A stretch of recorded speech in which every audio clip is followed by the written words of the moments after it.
안녕하세요. 여기는 바이트비트 마인드캐스트. 흥미로운 AI, 뇌과학, 심리학 논문을 쉽고 재미있게 파헤쳐 보는 시간입니다. AI가 단순히 정보를 찾는 걸 넘어서 정말 생각이란 걸 할 수 있을까요? 그렇죠. 요즘 AI가 복잡한 문제를 푸는 걸 보면 그런 질문이 나올 법도 한데요. 네, 오늘 저희가 살펴볼 자료들이 바로 그 AI의 추론 방식에 대한 아주 흥미로운 연구들입니다. 맞습니다. 사람이 여러 방식으로 생각하는 것처럼 AI도 기술이 점점 발전하고 있어요. 대표적인 세 가지를 짚어볼 건데요. 연쇄적 사고, 코티라고 하죠. 그리고 생각의 트리, TOT. 네, 그리고 오늘 특히 좀 더 주목해 볼 코코넛이라는 새로운 방식까지요. 네, 코코넛. 이름이 재밌네요. 이 세 가지를 통해 AI 추론이 어떻게 발전해 왔는지 그 핵심을 함께 따라가 보시죠. 여러분이 AI의 가능성을 이해하는데 꼭 필요한 내용만 뽑아보겠습니다. 그럼 가장 기본적이면서도 중요한 발견이었던 연쇄적 사고, 코어티부터 시작해 볼까요? 이게 구글 리서치의 웨이 등이 2022년에 발표한 거죠. 네, 맞아요. 핵심은 그거였죠. AI한테 네 생각 과정을 단계별로 설명해봐 이렇게 시키는 것만으로도 추론 능력이 확 좋아진다는 거. 와, 정말 간단한 아이디어 같은데 효과가 컸군요. 네. 마치 우리가 수학 문제 풀 때 풀이 과정을 쭉 적으면 더 정확해지잖아요. 그거랑 비슷해요. LLM이 문제 해결 과정을 하나하나 생성하도록 유도하는 방식이죠. 특히 큰 모델에서 효과가 좋았다고요? 네. 파임 540B 같은 대규모 모델에서 그 수학 문제 벤치마크인 GSM-8K 성능을 크게 높였어요. 그리고 좋은 점은 모델을 따고 튜닝할 필요 없이 프롬프트에 예시 몇 개만 넣어줘도 효과가 있다는 거. 되게 실용적이네요. 그렇죠. 근데 이제 위등 연구에서도 지적했듯이 완벽하진 않아요. 계산 실수나 기호 오류 같은 것도 있지만 문제 자체를 잘못 이해하는 그런 의미론적 오류도 절반 이상 나왔고요. 아, 54%나 됐다고 했죠? 모델이 커져도 그건 여전하군요. 네. 그리고 또 그 위등의 후속 연구에서도 지적하는데 추론 과정이 너무 길어지고 좀 불필요하게 장황해질 수도 있다는 그런 한계점도 있고요. 그렇군요. 코어티가 이렇게 한 길로 쭉 가는 방식이라면 좀 더 복잡한 문제에서는 여러 가능성을 동시에 생각해 보는 게 더 낫지 않을까요? 바로 그겁니다. 거기서 출발한 게 생각의 트리, TOT 방식이에요. 2023년에 야오등이 처음 제안했고 최근이죠.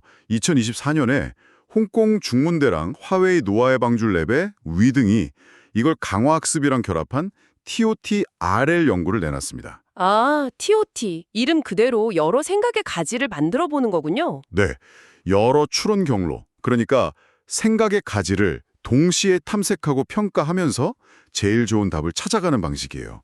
마치 우리가 체스 둘 때나 스도쿠 퍼즐 풀 때 여러 수를 미리 보고 제일 괜찮은 걸 고르는 것처럼요. 아, 그러면 코어티처럼 일단 가보고 아, 이거 아니네 하는 게 아니라 미리 여러 개를 비교해서 별로인 건 버릴 수도 있겠네요. 효율적이겠는데요? 정확해요. 가능성이 낮아 보이는 경로는 미리 가지치기를 하는 거죠. 그럼 계산 자원을 아낄 수 있고요. 우등의 연구를 보면 그 TOT QN3AP 모델로 수도쿠 같은 퍼즐을 풀 때 기존 코어티 방식보다 훨씬 적은 토큰, 그러니까 생각 예산으로도 더 높은 성능을 냈다고 해요. 오, 훨씬 적은 자원으로요. 네. 그래서 여러 제약 조건이 있는 상황에서 최적의 계획을 세우는 문제에 특히 강점을 보일 수 있을 것 같아요. 근데 그럼 또 어떤 기준으로 경로를 탐색하고 평가할지 그 전략 자체를 정하는 게 또 복잡한 문제가 될 수도 있겠네요. 맞아요. 그 부분이 또 연구가 필요한 지점이죠. 자, 토티도 흥미로운데 여전히 이건 언어라는 틀 안에서 움직이는 거잖아요? 그렇죠. 생각의 과정을 언어로 표현하니까요. 근데 AI가 꼭 우리처럼 단어로만 생각해야 할까요? 이 질문에서 출발한 어떻게 보면 더 과감한 접근법이 있는 것 같아요. 바로 코코넛, 연속적 사고의 사슬입니다. 네. 드디어 코코넛 얘기네요. 이게 올해 2024년 발표된 연구인데 이름도 그렇고 아이디어도 상당히 신선합니다. 사실 이건 인간 뇌 연구, 특히 신경과학 연구에서 영감을 받았어요. 우리가 복잡한 생각을 할 때 꼭 언어 영역만 활성화되는 건 아니거든요. 아, 그래요? 다른 영역도 같이 쓰나요? 네. 수학적 사고 같은 걸 할 때는 다른 영역이 더 활성화된다는 연구들이 있죠. 코코넛의 핵심 아이디어는 여기서 출발해요. LLM이 추론 단계를 생성할 때 굳이 이걸 단어로 바꾸는 과정을 건너뛰자는 겁니다. 단어 변환을 건너뛴다고요? 그럼 뭘로? 내부에 숨겨진 상태, 히든 스테이트 벡터를 쓰는 거예요. 이게 뭐냐면 단어의 의미나 문맥을 압축적으로 담고 있는 숫자들의 묶음, 뭐 그런 건데요. 이걸 다음 단계의 입력으로 그냥 바로 쓰는 거죠. 와, 그러니까 단어 대신 의미가 담긴 그 숫자 덩어리로 바로 생각의 고리를 이어간다는 거네요? 네, 맞습니다. 그게 어떤 장점이 있는 건가요? 가장 큰 장점은요. 전체 추론 과정이 수학적으로 미분 가능해진다는 거예요. 미분 가능이요. 그게 왜 중요하죠? 그 덕분에 그레디언트 디센트라는 AI 학습의 표준적인 방법을 쓸 수 있게 돼요. AI가 정답에 더 가까워지도록 전체 추론 과정을 통째로 최적화할 수 있는 거죠. 언어 단계가 중간에 끼면 이게 좀 어려웠거든요. 아하, 최적화가 훨씬 용이해지는군요. 그렇죠.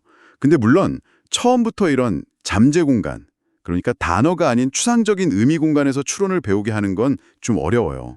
네, 그럴 것 같아요. 어떻게 학습시키죠? 그래서 초기에는 언어 기반 코어티로 약간 길잡이 역할을 해주고 점진적으로 그 언어 단계를 없애나가는 커리큘럼 학습 방식을 썼다고 해요. ICOT라고 부르던데요. 아, 단계적으로 가르치는 거군요. 네, GPT-2 모델로 실험했는데 이 커리큘럼 학습이 꼭 필요했다고 하고요. 더 흥미로운 건 이렇게 학습된 모델이 그 잠재 공간 안에서 스스로 여러 경로를 탐색하고 가치를 평가하고 불필요한 경로는 제거하는 모습을 보였다는 거예요. 오, 그거 마치 TOT랑 비슷하지 않나요? 맞아요. 언어를 쓰지 않는데도 마치 TOT처럼 잠재적 탐색 트리 같은 걸 스스로 구축해서 효율적인 탐색을 하더라는 거죠. 와, 정말 신기하네요. 언어 없이도 그런 구조를 만들어낸다니. 그럼 정리를 좀 해보면 AI 추론 방식이 처음에는 언어로 단계를 설명하는 코어티에서 시작해서 여러 언어적 가능성을 탐색하는 TOT로 발전하고 이제는 아예 언어를 넘어서는 잠재 공간에서 직접 추론하는 코코넛으로까지 진화하고 있는 거군요. 네, 그렇게 볼 수 있겠습니다. 물론 각 방식이 완전히 대체된다기보다는 문제의 종류나 필요에 따라 다른 방식이 더 유용할 수 있겠죠. 자, 그럼 이 모든 발전이 지금 듣고 계신 당신에게는 어떤 의미가 있을까요? 네, 이게 그냥 학문적인 이야기로 끝나는 게 아니죠. 여러분이 실제로 AI를 어떻게 활용할지에 직접적인 영향을 줄 수 있습니다. 예를 들면요? 가령 간단한 문제 해결에는 코어티 프롬프트만으로도 충분할 수 있어요. 구현이 비교적 쉽고요.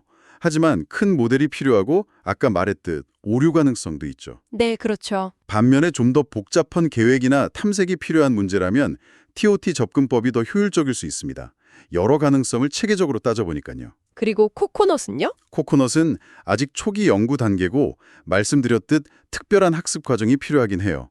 하지만 언어의 한계를 넘어설 수 있는 더 깊고 유연한 추론의 가능성을 보여준다는 점에서 의미가 큽니다. 그렇군요. 그래서 앞으로 AI 도구를 쓰실 때 이 AI는 어떤 추론 방식을 기반으로 하겠구나. 그래서 어떤 장단점이 있겠구나. 이걸 이해하는 게 여러분의 문제 해결 능력을 한 단계 더 높이는 데 분명 도움이 될 겁니다. 오늘 AI가 생각하는 다양한 방식, 특히 언어의 틀을 벗어나려는 코코넛의 시도는 정말 많은 생각을 하게 만드는 것 같습니다. 네, 상당히 도발적인 아이디어죠. 만약 AI가 우리가 쓰는 그런 언어적 표현 없이도 효과적으로 문제를 풀 수 있다면 그건 AI 자체의 발전을 넘어서 어쩌면 우리 인간의 사고란 과연 무엇인지에 대해서도 다시 질문하게 만드는 것 같아요. 그렇죠.